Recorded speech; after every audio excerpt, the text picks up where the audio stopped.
Pán už tady posílá krásně terče dozadu. Tak, máme tady Desert Eagle. Teďka taková zbraň, to vidíte, tam máme terč. Natáhneme.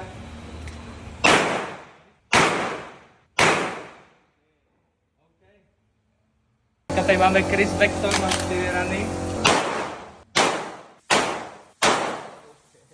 Tady máme pumpovací brokovnici, hrozně to kope. Mám 3 rany, jo.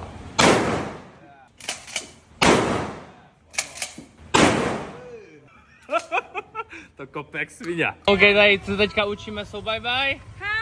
Ahoj! Ahoj, ahoj!